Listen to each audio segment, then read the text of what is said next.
We're in Pennsylvania. I'm in Pennsylvania, which is exciting because I've been doing these podcasts from South London for too long now.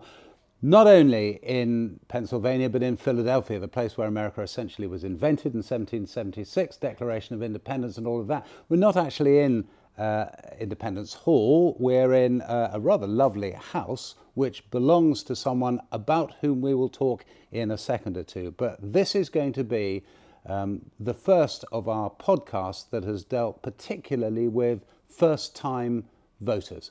Welcome to Americast. Americast from BBC News. It's Justin in the temporary worldwide headquarters of Americast in Philadelphia, PA. And it is Mariana, also in the temporary worldwide headquarters in Philadelphia. And we're very excited to be in this absolutely lovely townhouse. And we are here because one of the editors on our programme, Sam, has a very good friend called John and another friend called Anne, who live here with their lovely baby Daisy. And they have let us record the podcast here, which is very nice of them. Where is Daisy? I think Daisy's sleeping, luckily far enough away from us, we hope. It is really nice of them, and it's really nice also of our first-time voters to have joined us. Can I get you to introduce yourselves first of all, and then we'll have just a general conversation which will reveal all. Go first. What's your name, and tell us a little bit about where you're from. Yeah, I'm Leah. I'm from Pennsylvania, but not from the city of Philadelphia, although it is my fourth year living here because I am a student at the University of Pennsylvania. Thank you so much. I'm Zach. I'm a senior in high school. I live just outside of the city limits here, and this is my first election ever to vote in. I'm Emily. I just turned 18, so this is my first ever election. I'm from the same district as Zach, and I'm also a high school senior. And I love how we made you all introduce yourselves like you're on a quiz show, but don't worry, it's not going to be like a quiz show. How are you feeling about voting for the first time? Has it been easy to make up your mind, Emily? Yeah, I mean, at least for me, I come from a very liberal family, so I'm not experiencing any tension with the people around me involving the election, but I think that America's politics are so polarized right now that making the choice one way or another is fairly easy. And for you? That's Kamala Harris and Tim Walz. For me, it was quite an easy decision. Just like Emily, I come from a liberal family, so there's not any kind of tension or backlash I would face for voting blue in this election. And for me, I know that I would never in a million years vote for Donald Trump, and so that was enough to make up my mind. Would you say? Sorry, would there be any Republican you might have voted for? Yeah, I wouldn't rule it out completely. I think that there definitely could be more moderate Republicans that I could agree with on some things, particularly if they might be fiscally Republican, but on social issues, which I tend to value more the liberal side of that. If they were a little bit more progressive in that regard, then I would consider voting for them. But generally, when given an option between a more liberal candidate and a more right-wing candidate, I will lean liberal unless there's a significant issue with that candidate that I have. When you mentioned before that it feels like would you say that your vote is more anti-Donald Trump than it is pro-Kamala Harris? For me, yes. I mean, I support Kamala Harris. She's not my ideal candidate, but she's definitely the better of the two. But the biggest thing is more so that I fear Trump could be dangerous to our country if he gets a second term.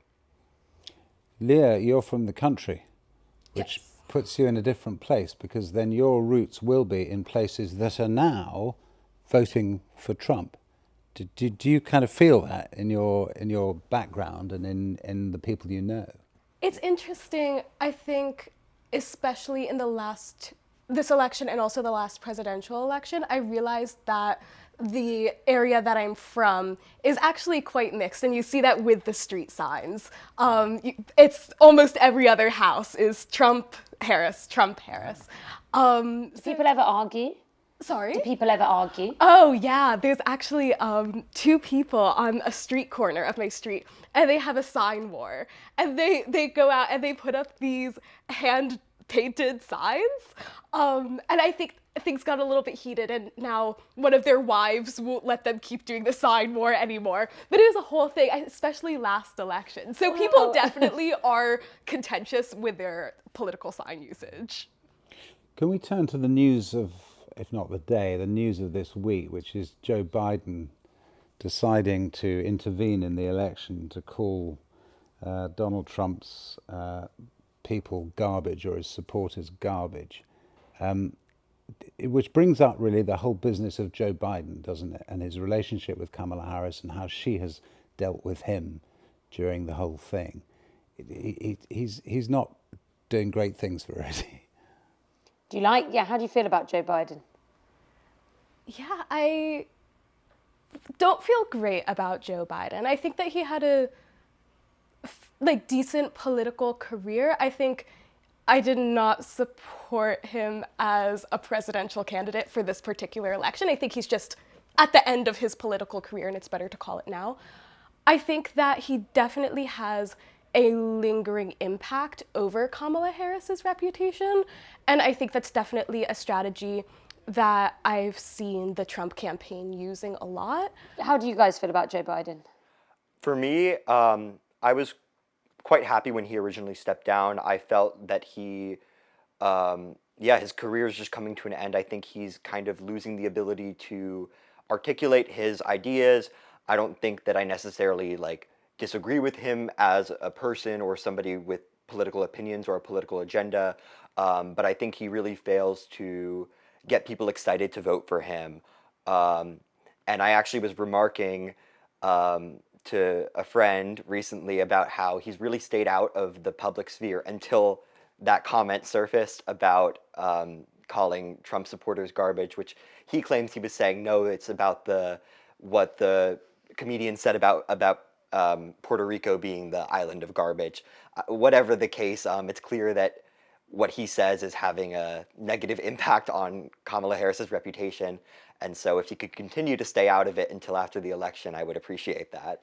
Did any of you see that video? It popped up so the Undercover Voters, I was telling you about these characters I run with fictional identities and social media profiles on a couple of their feeds, including the one who's the most progressive. I saw that video of Bernie Sanders where he was effectively endorsing Kamala Harris, particularly on the issue of war in the Middle East, and saying, I know that lots of people are feeling very angry and upset about the war that's unfolding in the Middle East, in Gaza in particular, and also the situation in general, but voting for a third-party candidate is not the solution here, because Donald Trump will take a position that is further away from what you want than Kamala Harris. I don't know if you guys know many friends or other people who are feeling like they can't vote for the Democrats over issues like that, like the war in the Middle East, or not. I think most people, at least around me, are of the opinion that voting for a third party is a vote for Trump. Mm-hmm. That whether we like it or not, we can't vote for someone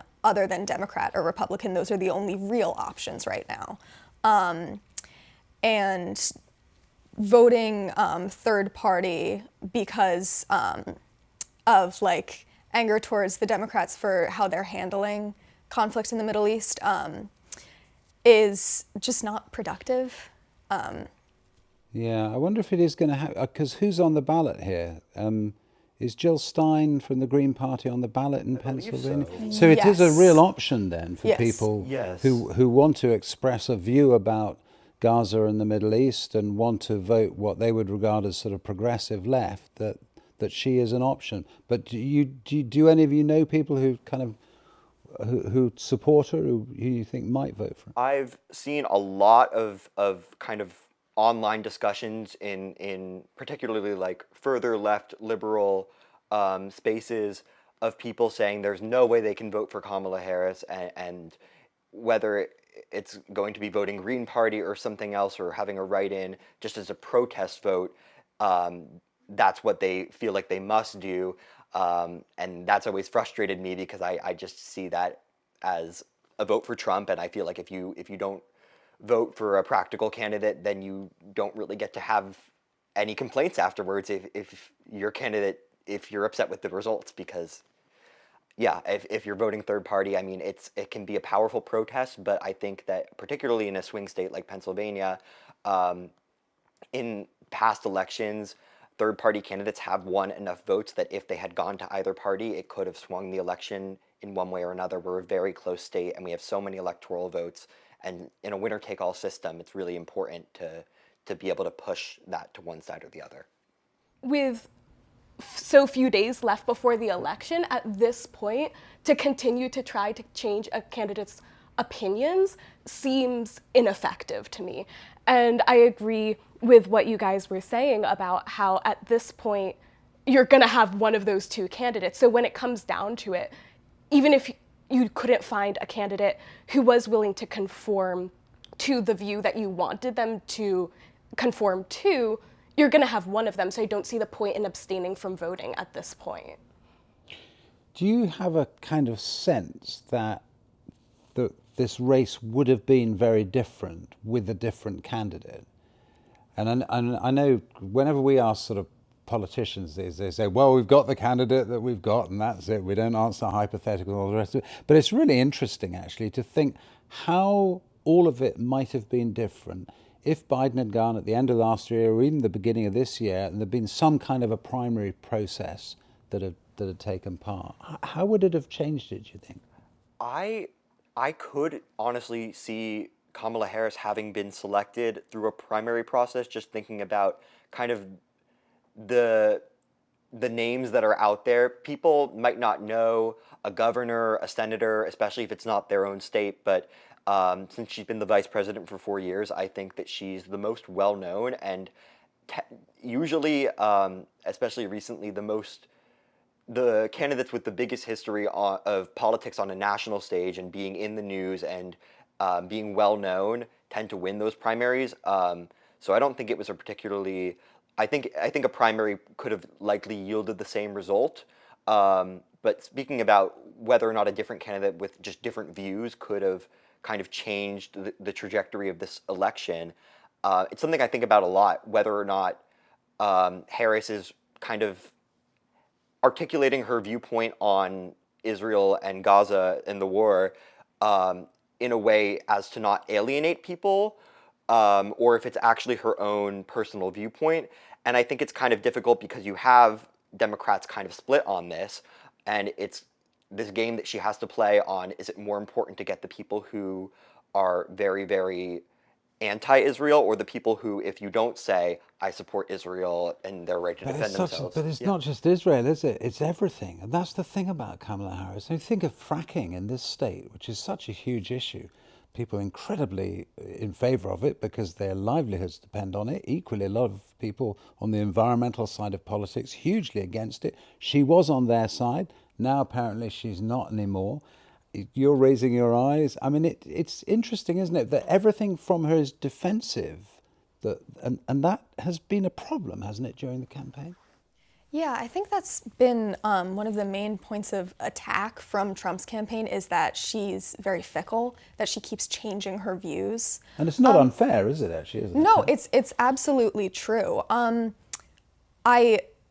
I don't know that I've ever thought that the promises that people make on their campaigns actually reflect their opinions. So it doesn't surprise me that she's molded her views to fit what she thinks is going to get her the most votes. I can't really blame her, to be honest.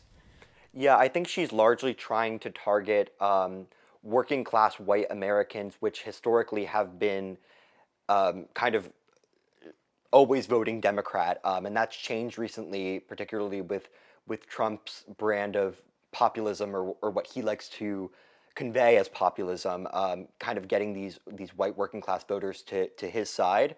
And so having a more moderate stance on something like fracking that benefits the industrial workers and I guess also executives in the industry as well, is maybe more beneficial to her than honing in on really progressive policies. And I'm sure they've done the math and they've looked at who it's really important to target. It's not just random, these positions that she's taking, but I do agree that changing them and not having a consistent track record might make her seem less stable and less reliable. Yeah, or possibly less genuine, I guess, is if people feel like, hang on, what does this person That's the actually point, believe? actually. It's the genuineness, because with Trump, you've got someone who, for all his faults, and he has some, and they are well recognised by people, certainly by his opponents, but he's not your average politician, is he? He really isn't. And there is something genuine. Well, that's why he does so. That's why, in the world that I investigate on social media, he does so well because he seems really authentic, and people are like, well, this is what this guy thinks, and he's not afraid to say what he actually thinks. And even if he changes his mind, I think people are more likely to believe maybe what he says about it. So, Leah, the problem is what you're ending up voting for is someone who is very much the archetypal politician. I was thinking that when she did her speech the other day at the Ellipse, and I know why she did it, and it's to look back at Trump being there on January the 6th and all the rest of it, but to give a kind of set-piece speech on the week before an election in Washington, D.C., when, Actually, I would counter that, because I said this when we're going to have a little argument. When we were all chatting yesterday. You amuse yourselves. What I think is really interesting, if you think about both Trump's Madison Square Gardens rally and then also Kamala Harris's and being in DC and everything else, I think what it tells you is that if we're honest with ourselves, if you hold a rally in a swing state like Pennsylvania or wherever it is, you're appealing to the people that turn up at that rally who probably are going to vote because they're turning up at a rally. What you want is your clip of your whatever you said to pop up on the top of someone's social media feed, and you have to do it in a really sort of big way, which is why Madison Square Gardens is so much kind of drama. We're all here, it's a big deal, we're going to get lots of attention. Same with Kamala Harris, it's like, I'm here where the Capitol riots happened, I can contrast, this is the message I want to send. And like those clips, I don't know if you guys have been seeing them kind of from those, like they pop up everywhere, more so than I guess the kind of, I've found this on the Undercover Voters, it tends to be the clips from those big events rather than the ones from kind of random other rallies that are cutting through. I don't know how much of the stuff you've seen from Madison Square Gardens or from Kamala Harris's speech online. Have you seen any on your social media feeds? Like her bit at the end, like I've seen quite a lot of the clip of her at the very end of the speech where she's saying, January the 6th happened here, Donald Trump ignored the will of the people, that kinds of stuff. Has that stuff been popping up for you guys or not so much? To some degree, I haven't been necessarily tracking what rallies things come from, but it does seem that these kind of big events are the ones that get circulated, and I agree that I'm seeing a lot more of these just like small clips without context being used either for or against kind of by her campaign to promote what she's saying, or by Trump's campaign to say, look, she's said this and it's bad, or the reverse even. On the genuine point, the one thing that I notice when I spot clips online that Kamala Harris has retained her position on, and the clips that seem to perform really well, are the ones about abortion rights. And I wonder whether that's the issue that you guys feel, I don't know how you feel about how you feel about that, and whether you think that's a reason that quite a lot of people will go out and vote for her. I know that in the swing states in the upper Midwest, so like Michigan and Wisconsin, that was a really important issue that turned a lot of middle-class white women to vote blue, because they, especially, I think it was like the midterm election, so 2022, after Roe v. Wade had been overturned, and that was an issue that prompted a lot of people to kind of say, well, I'm taking this Democrat side now because that's a very important issue. And so I think that's to a lot of people, that could be a very, very major issue for sure. Leah, what do you think? I think, and I don't know if this is also the Instagram Reels algorithm targeting me, but it definitely seems to be a point that she is driving on her, especially like social media platforms. And I think it's a fair one, because I think that's an issue that's on a lot of people's minds as sort of this imminent threat towards reproductive rights, going beyond just abortion access, but also just the question of reproductive health care in general in the upcoming years. And also an issue that's on a lot of young people's minds. And so I think it's a very effective strategy for a lot of people in our generation, and also a strategy that is good in the sense that it's a fairly clear-cut issue between her and Trump. There's not much gray middle ground, and I think she's really claimed that as her own, and I think that's especially effective as a female candidate. Emily, what do you think about it? You want to become a doctor, so I imagine you're quite interested in stuff like this. I do, yeah. I mean, abortion and reproductive rights and the right to private medical intervention is really important to me. And I think something that someone brought up to me recently is that if Trump were to win and he were to allow states to decide whether or not abortion is legal, theoretically, in states where abortion was banned, with or without exceptions, doctors who fear like getting arrested or charged with some kind of a crime for performing abortions would leave the state and leave the rural areas, and you would end up with medical deserts. So people have to travel further to get medical help, which is obviously a problem. Let's bring it all back to the campaign and to this week, or these last few days, actually. What do you want to see from your chosen candidate that you haven't seen so far? What would you like her to do? I mean, should she come out and say, Joe Biden's useless, I'm sorry I ever worked for him, and is it too late for that? Should she kind of take a policy position that she hasn't done so far? What is there that can galvanize her campaign, do you think, Leah?